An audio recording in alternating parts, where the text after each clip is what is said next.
Hello friends, welcome back to my YouTube channel English Mania language classes.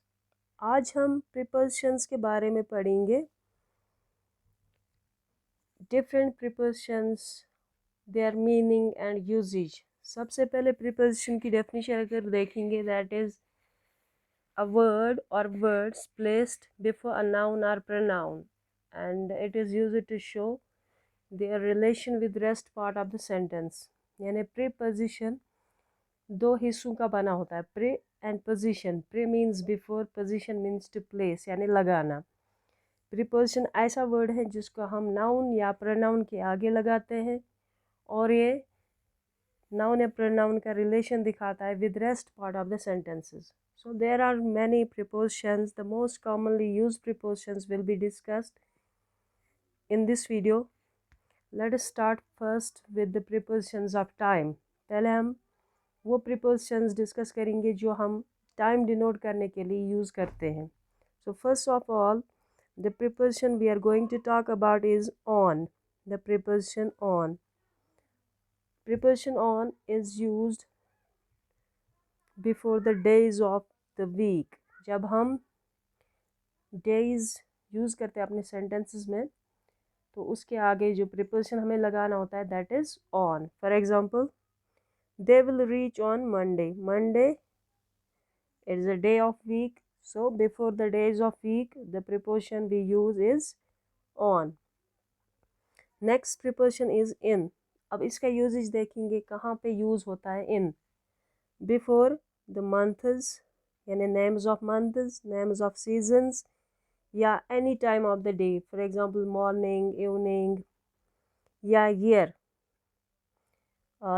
2020, 2005। इनके आगे जो preposition हमें लगाना है दैट इज़ इन।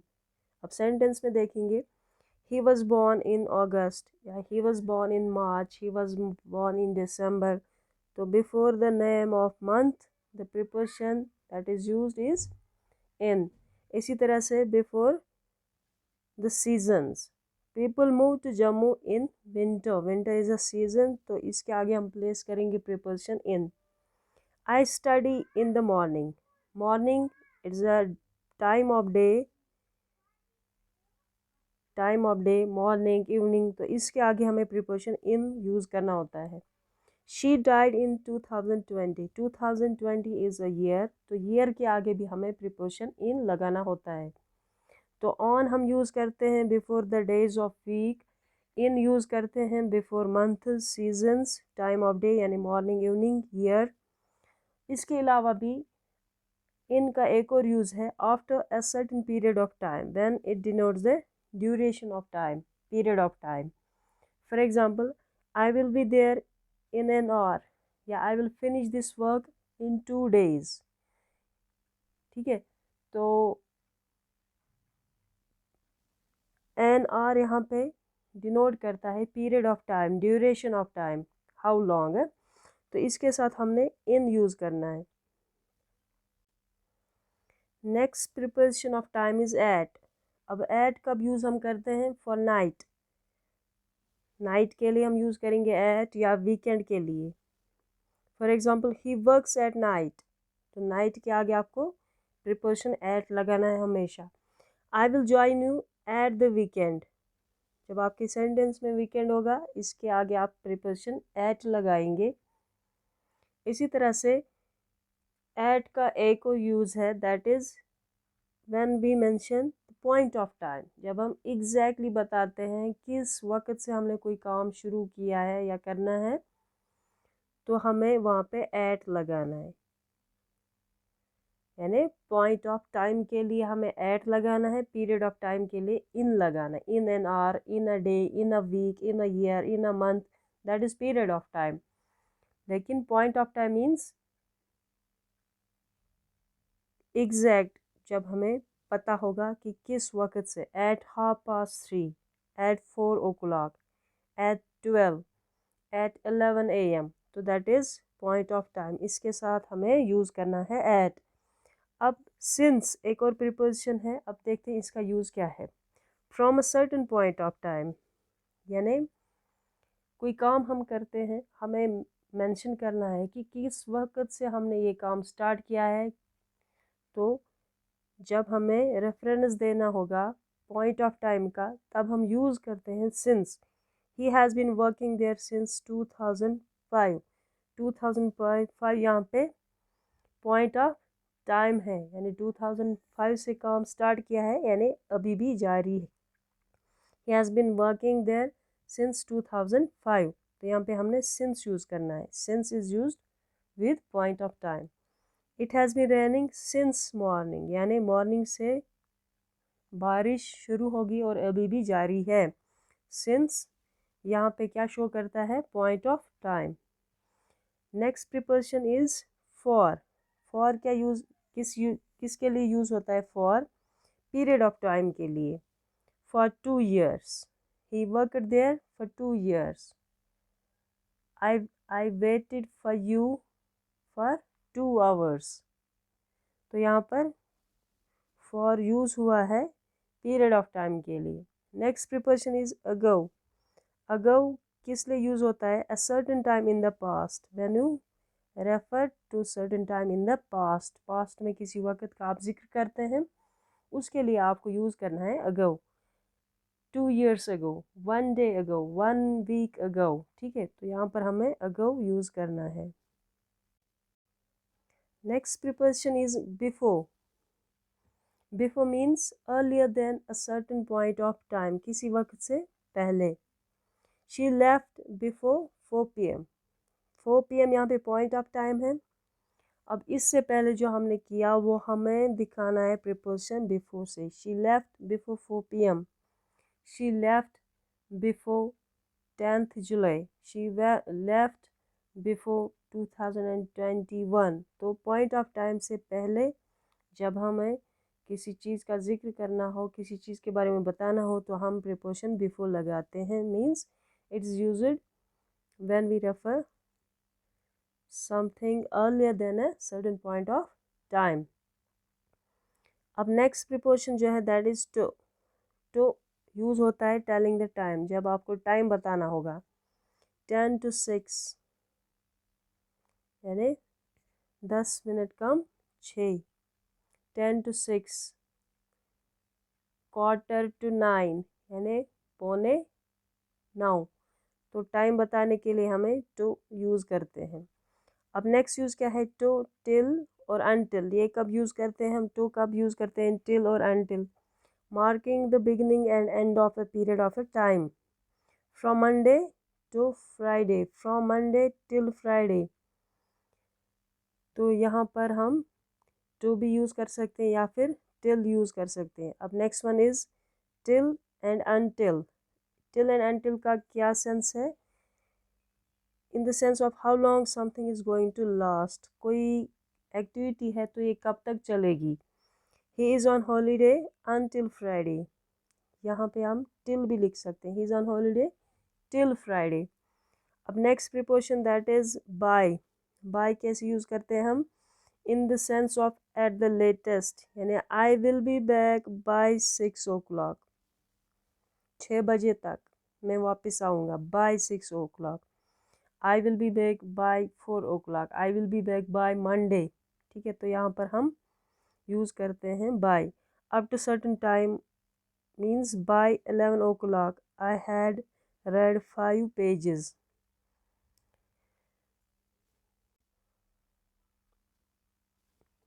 तो ये थे prepositions of time. Time denote के लिए जो हम प्रिपोजिशंस यूज़ करते हैं, चाहे पॉइंट ऑफ टाइम दिखाना हो, पीरियड ऑफ टाइम दिखाना हो, या कोई पास्ट में पॉइंट ऑफ टाइम हमें मेंशन करना होगा, या डेज, मंथ, सीजन्स या ईयर्स के साथ कौन से प्रिपोजिशन हमें यूज़ करने होते हैं, वो तो हमने डिस्कस किया है। अब देखते हैं prepositions that are used to denote place, position and direction. Place, position and direction के लिए कौन से प्रिपोजिशंस हमें यूज़ करने होते हैं? सबसे पहले इन एक प्रिपोजिशन है, इसकी कुछ यूजेस हमने एज प्रिपोजिशन ऑफ टाइम देखी है। अब देखेंगे प्रिपोजिशन ऑफ प्लेस। इन कैसे यूज़ होता है? इन हमें यूज़ करना होता है रूम के लिए, बिल्डिंग, स्ट्रीट, टाउन, कंट्री, या book, paper, car, taxi, picture, world. अब कैसे यूज़ करना है इनको। इन द किचन, इन लंदन किसी सिटी में, किसी कंट्री में, इन the book, in the car, in a taxi, in the picture, in the world.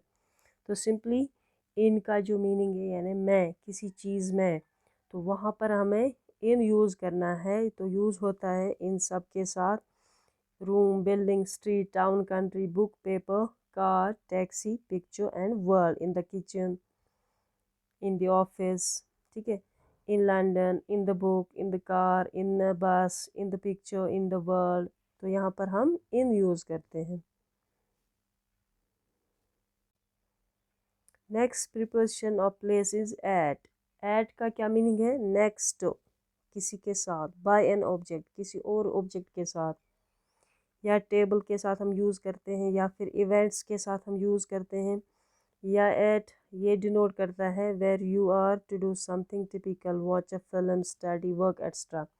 Example, at the door यानी दरवाजे के पास है, दरवाजे पर नहीं, एट द डोर, दरवाजे के पास आप खड़े हो, you can say I am at the door. He is at the station, we are at the table, ठीक है। तो इसी तरह से at a concert, at the party, तो इनके साथ भी हमें एट यूज़ करना है। At the cinema, at school, at work, तो यहाँ पर हमें एट यूज़ करना है। Next preposition of place is on. On की क्या मीनिंग है? अटैच्ड, किसी के साथ है, या for a place with river, being on a surface, या for a certain side, left और राइट, या for a floor in a house, for public transport, for television, radio. अब एग्जाम्पल में कैसे इसको बेटर समझेंगे। The picture on the wall means attached with the wall. London lies on the Thames यानी river Thames, तो on the Thames. On the table यानी surface पर, on the table. On the table यानी a pen is on the table, a book is on the table।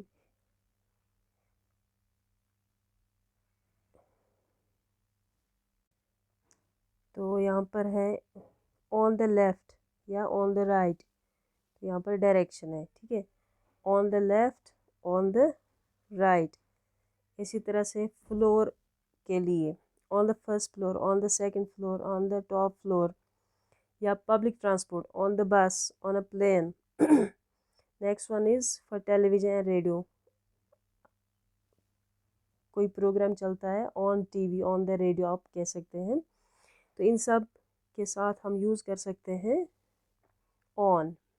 तो next one is, next preposition is by, next to and beside यानी साथ होना, किसी चीज़ के साथ होना, लेफ्ट और राइट ऑफ समबडी और something. Jane is standing by the car, या हम कह सकते हैं Jane is standing next to the car, Jane is standing beside the car. तो इनमें से कोई एक भी आप यूज़ करो इस सेंस के लिए तो करेक्ट है।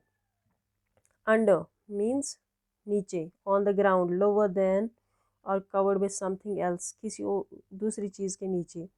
The bag is under the table, या I am sitting under the tree, इस तरह से हम अंडर का यूज़ कर सकते हैं। Next one is below, below means lower than something else but above ground. The fish are below the surface. Next preposition is over, over की meaning क्या है? Covered by something else, meaning more than, ज़्यादा होना। Put a jacket over your shirt, getting to the other side या across की भी इसकी meaning निकलती है। Overcoming an obstacle. Over 16 years of age means more than, he is more than 16 years of age। walk over the bridge, across means पार करना, walk over the bridge। climb over the wall। next one is above, above की meaning क्या निकलती है? ऊपर, higher than something else but not directly over it। for example, a path above the lake। तो इस तरह से ये कुछ प्रिपोजिशंस है that are most commonly used in our daily English. तो इनकी क्या यूजेज है? सबसे पहले हमने प्रिपोजिशंस ऑफ टाइम डिस्कस किए हैं, जिनमें हमने इन यूज़ किया है, एट और ऑन का डिस्कस किया है। अब नेक्स्ट में हमने प्रिपोजिशंस ऑफ प्लेस और डायरेक्शन के जो वर्ड्स हैं उनको डिस्कस किया अलॉन्ग विद देयर एग्जांपल्स। तो this was all from today's lecture. Thank you very much.